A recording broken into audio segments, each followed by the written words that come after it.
अस्सलाम वालेकुम, welcome dear students of class 8।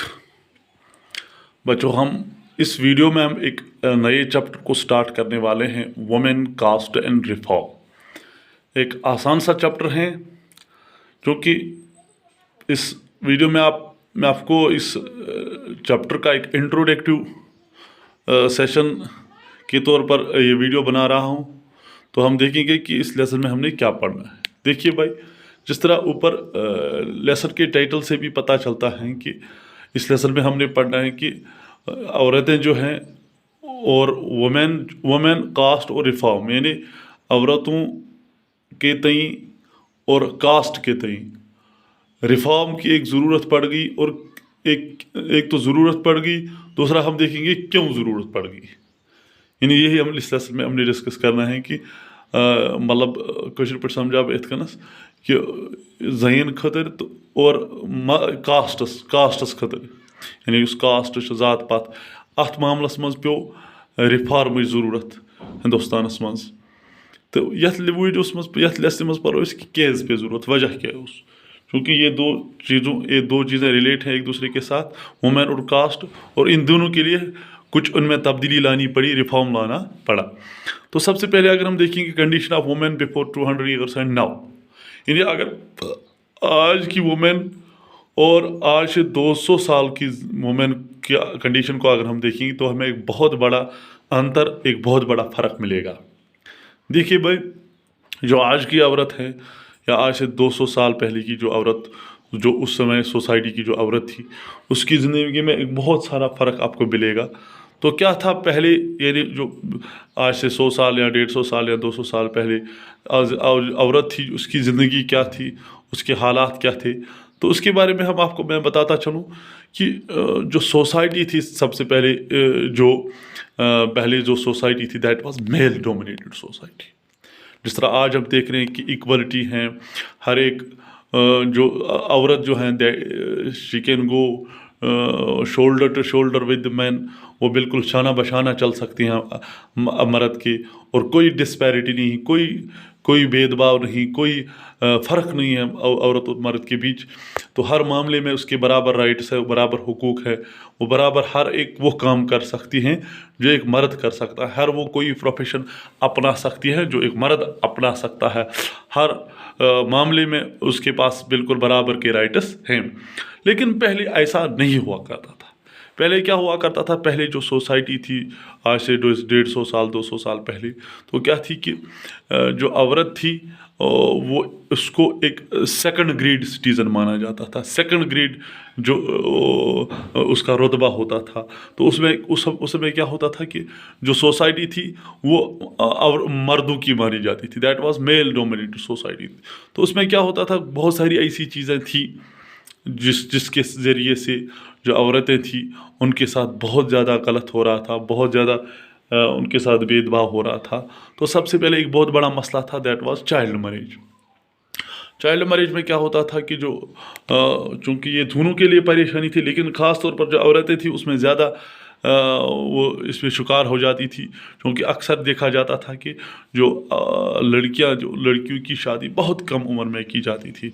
हालांकि लड़के जो होते थे उनमें बहुत सारी चीज़ें ऐसी देखी जाती थी कि उनकी उम्र का लिहाज तो बहुत हद तक किया जाता था, लेकिन जो औरतें होती थी तो उनकी शादी, जो बच्चे होते जो चूँकि बहुत छोटी उम्र में, कम उम्र में उनकी शादी हो जाती थी। तो जब उनकी शादी बहुत कम उम्र में हो जाती थी, जिसकी वजह से उनके साथ जब शादी के बाद तो क्या होता था कि वो, क्योंकि उस टाइम वो फिज़िकली भी मेंटली भी प्रिपेयर नहीं होते थे, तो उनके हर मामले में वो सफ़र हो जाते थे। उनका सेहत, उनकी तालीम तरबियत, बिल्कुल उनका बचपना बिल्कुल ज़ाया हो जाता था इस मैरिज की वजह से। तो ये चाइल्ड मैरिज ये एक आम सी चीज़, एक आम सा रिवाज था हिंदुस्तान में उस टाइम। तो इसको बाज़ाब्ता तौर पर ये जो चीज़ें चल रही थी उनको बाज़ाब्ता तौर पर उस ज़माने के जो मज़हब के जो पैरोकार थे वो उसको रिलीजियस टच देते थे कि ये सब चीज़ें हमारे रिलीजन में हैं, ये सब चीज़ें ठीक हैं। तो चाइल्ड मैरिज का एक मामला था जिसकी वजह से औरत की कंडीशन ख़राब होती जा रही थी। और इस तरह से पोलीगैमी में ये होता था कि एक मर्द बहुत सारी शादियाँ करता था, तो उसमें औरत को बहुत सताया जाता था। और इस तरह से there was no right for in property for the women. बिल्कुल जो प्रॉपर्टी होती थी, एक बाप की प्रॉपर्टी बिल्कुल तकसीम हो जाती थी सिर्फ मर्दों में, तो औरत को बिल्कुल इस चीज़ का बिल्कुल हक नहीं दिया जाता था। तो इसी तरीके से एक चीज़ है, दैट इज़ सती प्रैक्टिस। एक बहुत बड़ा ख़तरनाक रिवाज था हिंदुस्तान में कि एक औरत अगर बेवा हो जाती, यानी एक औरत का खावंद अगर मर जाता, तो उसको अपनी खामद की चिता के साथ ज़िंदा जलना पड़ता था, चाहे उसकी मर्ज़ी हो या न हो। बल्कि उसकी मर्ज़ी कभी नहीं होती थी कि वो ज़िंदा अपने आप को जलाएं, लेकिन ज़बरदस्ती उसको ठोसा जा रहा था उसकी उस आग में, बिल्कुल पत्थरों के साथ उसको बांध कर उसको इस आग में घसीट कर उसको फेंका जाता था। ताकि ये किसी भी तरीके से इस आग से बाहर न निकले। तो एक रस्म इसको समझा जाता था, और उसको बाज़ाब्ता तौर पर एक मजहबी हवाला दिया जाता था। और उस टाइम ये समझा जाता था कि ये जो मर्द, उसकी जो डेथ होगी, इसकी वजह सिर्फ औरत की नहूसत है, औरत की वजह से इस मर्द, हालांकि बेचारी उस औरत का कोई कसूर नहीं होता था। तो इस तरीके से उस वक्त की जो एजुकेशन थी, चाहे क्या थी क्या नहीं थी, उसमें भी बिल्कुल जो वुमेन थी उसका कोई हक नहीं था। बिल्कुल उसको घर में ही रखा जाता था, घर के काम के लिए रखा जाता था। तो ये सभी चीज़ें जो थी, इनकी वजह से हम देख सकते हैं कि अगर हम आज देखेंगे कि जिस तरह आज लड़कियां जा सकती हैं, पढ़ सकती हैं, स्कूल जा सकती हैं, और बिल्कुल एक बाज़ाब्ता उनको टाइम दिया जाता है, एक प्रॉपर टाइम के बाद, क्योंकि आज अब रूल्स भी बन गए हैं बाज़ाब्ता तौर पर मैरिज के लिए। जो मिनिमम एज जो है उसके लिए भी बाज़ाब्ता, उससे पहले शादी नहीं हो सकती है। जिस तरह अब लड़की की 18 साल और लड़के की 21 ईयर्स, तो ये रूल्स बनाए गए हैं अब आजकल। लेकिन उस ज़माने में ऐसा बिल्कुल कुछ नहीं था। हर एक मामले में औरत को सताया जाता था। तो इस तरीके से ये एक औरत की कंडीशन थी। अब उसके बाद यहाँ पर हम कास्ट देखेंगे कि जो ज़ात पात का जहाँ तक मामला है, तो उसमें भी रिफॉर्म की बहुत ज़रूरत है। जिस तरह हम कह सकते हैं कि औरत की कंडीशन को देख के हमें पता चल रहा है कि भाई उसमें रिफॉर्म लाने की ज़रूरत, उसमें तब्दीली लाने की ज़रूरत है, उसमें तरमीम करने की। अब जहाँ तक कास्ट का ताल्लुक़ था, तो उस ज़माने में तो जो सोसाइटी थी उसमें 4 मेन क्लासेस थे। ख़ासतौर पर एक ब्राह्मण और क्षत्रिय, जो अपर क्लास खास ब्राह्मण्स अपर क्लास माने जाते थे। खासतौर पर जो ब्राह्मण्स होते थे, वो उनका काम जो पढ़ाना वगैरह, रिलीजियस टेक्स्ट को पढ़ाना, और क्षत्रिय जो थे वो जो एक इस तरह आप समझे कि सोसाइटी को जो रूल करने वाले जो लोग थे, जो किंग वगैरह हुआ करते थे, उसके साथ उनका एक रिश्ता होता था।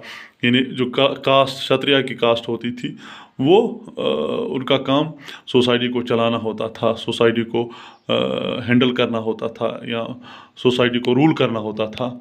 तो ये या ब्राह्मण उसके साथ और एक का जो जिनका काम पढ़ाना या पूजा पाठ वगैरह जो मंदिरों में वगैरह की जाती थी। तो ये जो 2 क्लास थी, ये अपर कास्ट क्लास मानी जाती थी। और फिर वेश्याज एक मिडिल क्लास मानी जाती थी, जिनका काम ट्रेडर से थे, कारोबार वगैरह के साथ, दुकानदारी वगैरह, ये लोग, इनका काम ये था। लेकिन और एक कास्ट थी जो शूद्राज, जो निचले तबके की क्लास थी। और जो हाई क्लास जो लोग थे, क्षत्रिय या वेश्याज को छोड़ के जो ब्राह्मण और क्षत्रिय जो थे, उनको बिल्कुल घटिया समझते थे, अनटचेबल समझते थे। उनको इस तरह समझते थे कि ये बिल्कुल नापाक लोग हैं। तो ये एक सोशल सेटअप बन गया था, एक सोशल स्ट्रक्चर बन गया था उस टाइम हिंदुस्तान में, कि जो सोसाइटी के जो कास्ट, अपर कास्ट के लोग जो थे, वो निचले कास्ट के जो लोग थे उनको बैडली ट्रीट करते थे। तो अगर हम आज के ज़माने की बात करें, तो आज इस तरह बिल्कुल नहीं है। आज हम देख रहे हैं कि हमारे जो निचले क्लास के लोग हैं, वो भी अब आगे आ रहे हैं, बड़े बड़े पोस्टर्स पर, बड़े बड़े ऑफिसर रैंक्स पर बिल्कुल इस वक्त मौजूद हैं। तो उस समय बिल्कुल कास्ट सिस्टम इतना रिजिड था कि एक शूद्रा का जो बेटा होता था, अगर वो कितना भी ज़हीन और कितना भी काबिल होता था, उसको वही काम करना होता था जो उसका बाप कर रहा होता। یعنی وہی بالکل وہ اپنے کاسٹ سے بالکل باہر نہیں آ سکتا تھا. This was very rigid caste system. تو اب اس کاسٹ سسٹم پر بھی کام کرنے کی ضرورت تھی, اس پر بھی ریفارمز کی ضرورت تھی. اب اس لیسن میں ہم نے یہی پڑھنا ہے کہ اب اس کے بعد ان عورتوں کی کنڈیشن کو ٹھیک کرنے کے لیے یا اس کاسٹ سسٹم کو اس میں بہتری لانے کے لیے کس طرح کے ریفارمز کیے گئے اور کن لوگوں نے ان میں ان ریفارمیشن میں حصہ لیا, کام کیا اور کس طریقے سے کام ہوا, کہ انشاءاللہ نیکسٹ ویڈیو میں دیکھیں گے. Thank you very much. Have a nice and wonderful day.